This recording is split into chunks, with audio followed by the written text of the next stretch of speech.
The Dukes of Hazzard captivated audiences with its breathtaking car chases and the heartwarming camaraderie characteristic of Hazzard County in the 1970s and 80s. But behind the scenes, many of the show's stars faced tragic fates, unexpected accidents, and life-threatening illnesses that are hard to imagine. Let's look back at the lives of these legends and honor the legacy they left behind. Don't forget to like and subscribe to the channel. Let's watch. Denver Del Pyle as Jesse Duke. Denver Del Pyle was born on May 11, 1920, in Bethune, Colorado. At age 59, he took on the role of Jesse Duke in the Dukes of Hazzard, 1979 to 1985, a protective, principled uncle who kept the Duke family on track amidst the chaos of the American South. With his deep, resonant voice, determined gaze, and the charismatic charm of an American father, Denver etched the image of Jesse into the hearts of millions across the country. But behind that legendary figure lay a life of hardship.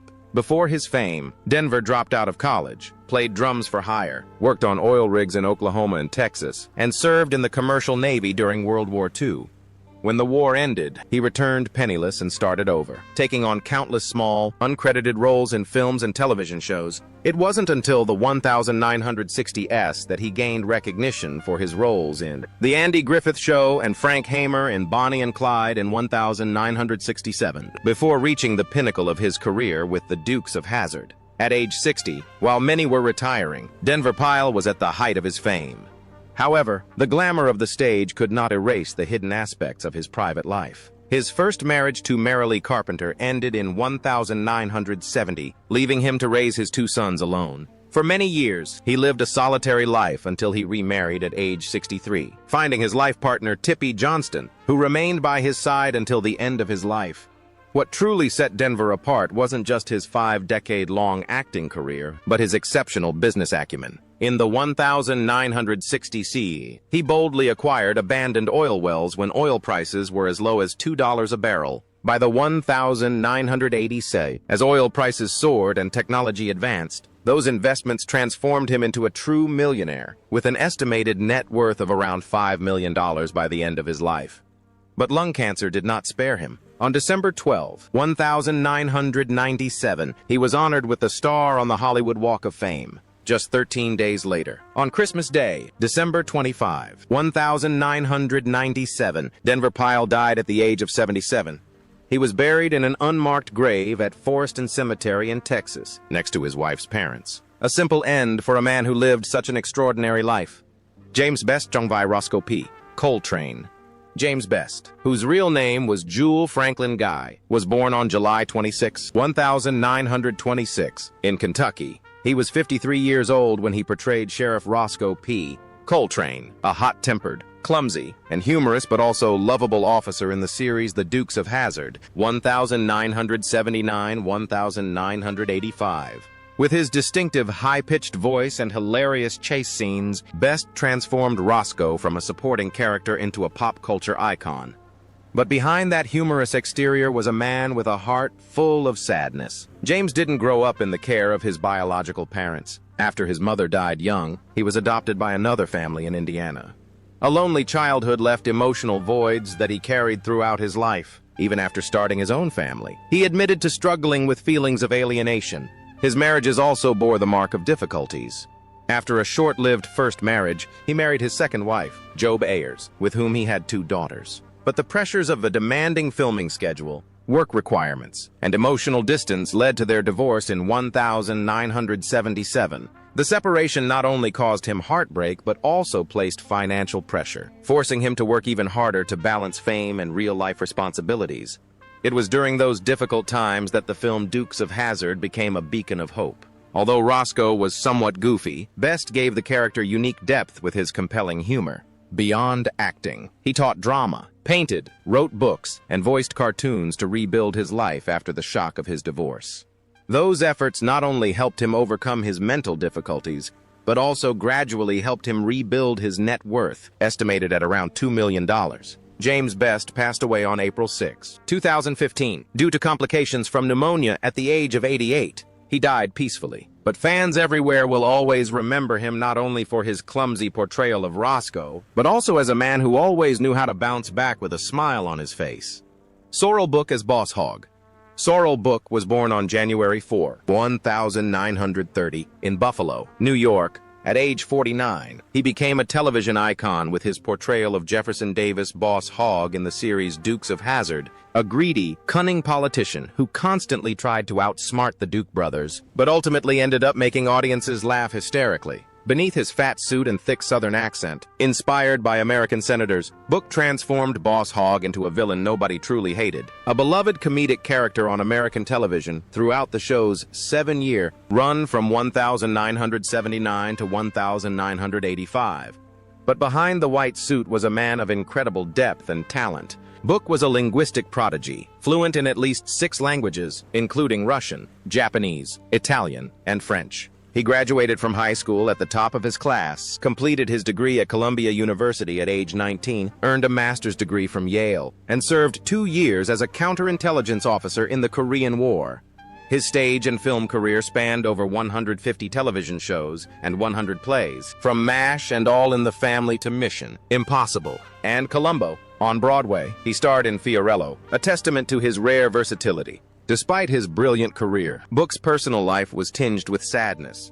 His marriage to Miranda Knickerbocker ended quietly in 1973, leaving him to raise his 2 children alone. He lived a simple life, gardening, tidying his house, and calling Boss Hogg a scoundrel, though he always smiled when fans recognized him in public.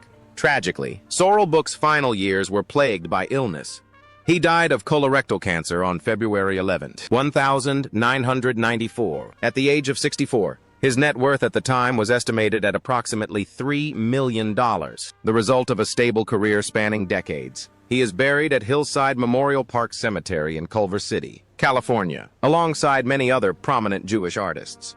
Waylon Jennings as the Bard. Waylon Jennings, born June 15, 1937, was the legendary vocalist of the Dukes of Hazzard series and the soul of the rebellious country music movement, a rebellious sound that reshaped American country music. At age 42, he appeared as the Bard, the narrator and observer of what was happening in Hazzard County, and he wrote the show's immortal theme song, Good Old Boys. But behind that smooth voice lay a life as sad as a ballad.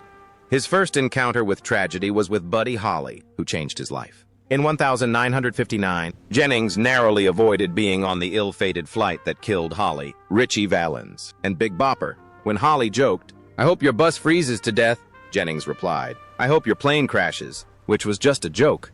Until the plane actually crashed, Holly was gone. Jennings survived.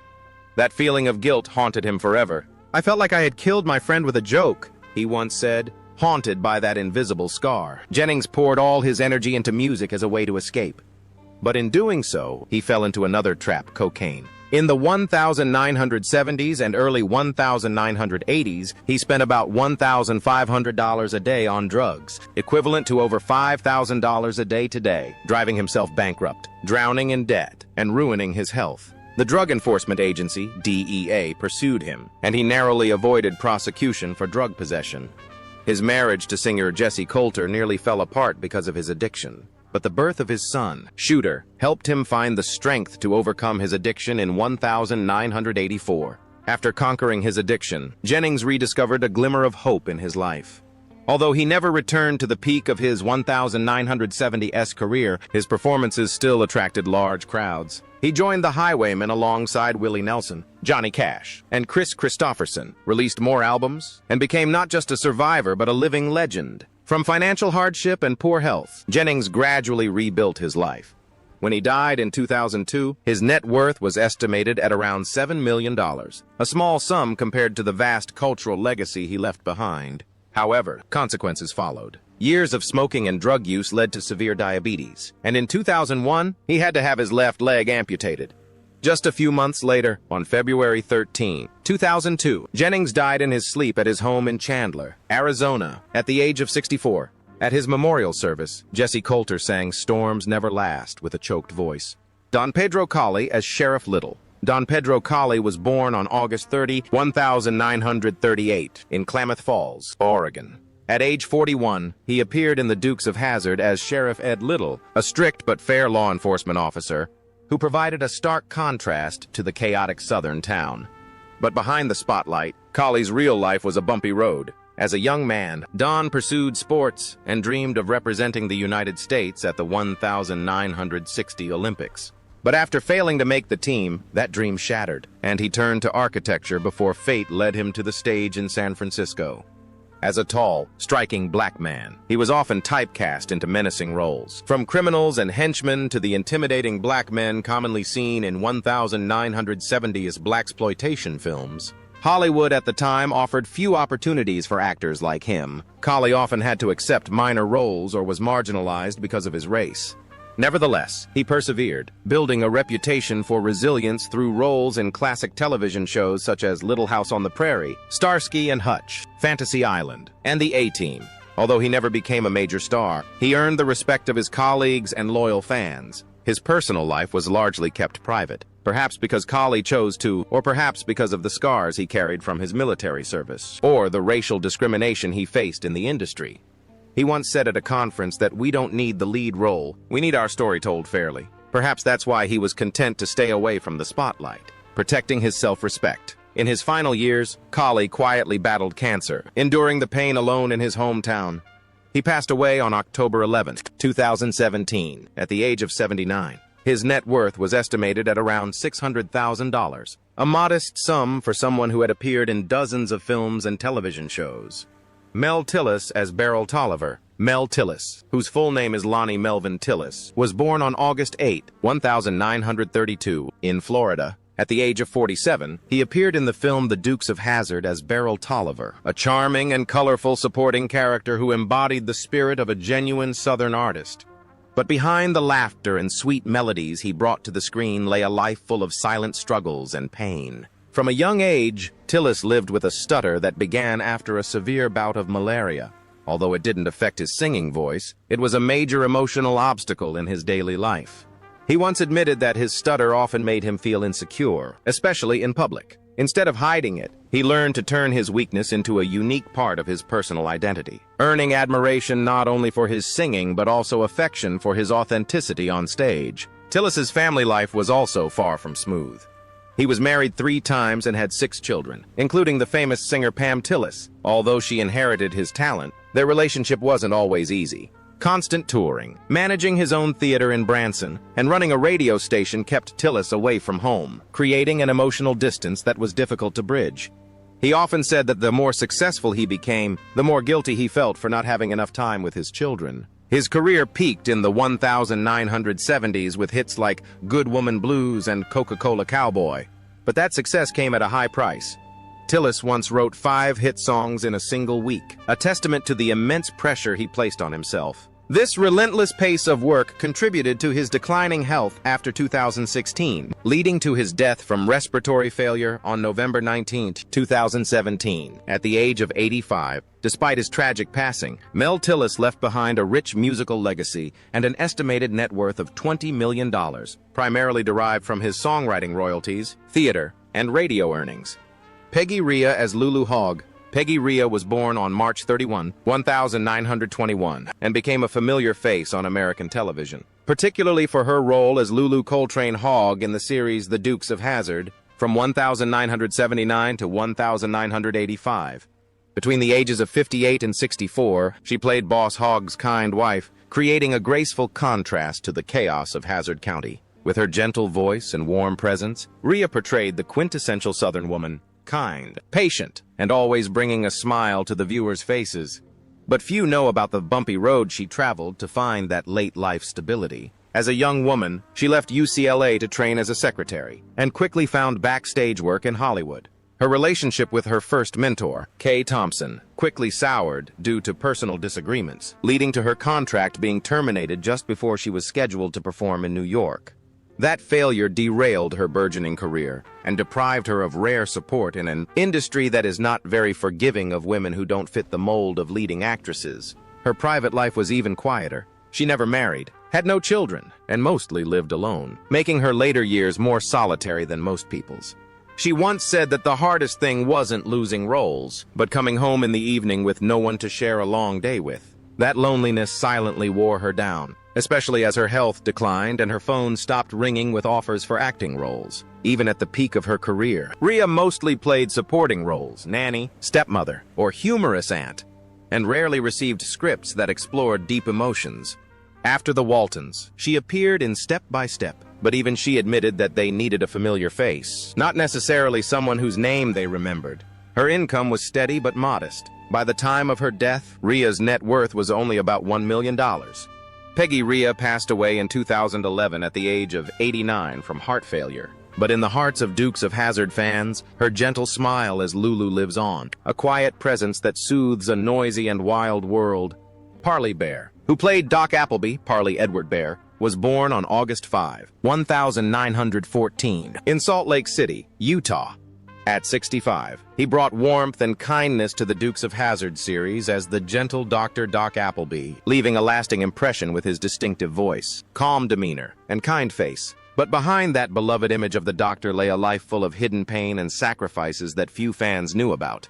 Parley's youth was a struggle for survival. He worked as a circus manager, wildlife trainer, and radio announcer to make ends meet during the Great Depression. When World War II broke out, he volunteered for the Army and served 4 years in the Pacific, returning home with the rank of captain. But upon his return to America, the entertainment industry had changed, and he had to start all over again. Penniless, fameless, with only his determination and voice acting talent. In 1946, he married circus performer Ernestine Clark, his only life partner. Despite being married for 54 years, they had no children, and their relationship was sometimes strained by financial pressures and demanding careers that often kept them apart. Parley even worked as a zoo guide to make ends meet, and he didn't get stable television roles until after he turned 50, with appearances in The Andy Griffith Show, Bewitched, The Fresh Prince of Bel-Air, and Gomer Pyle, USMC. Despite appearing on a screen over 200 times, Parley never had a leading role, and his income was barely enough to live a modest life. His biggest roles, such as that of Dr. Appleby, came in his later years. Near the end of his life, he even took on voiceover work for commercials to help cover his wife's medical expenses.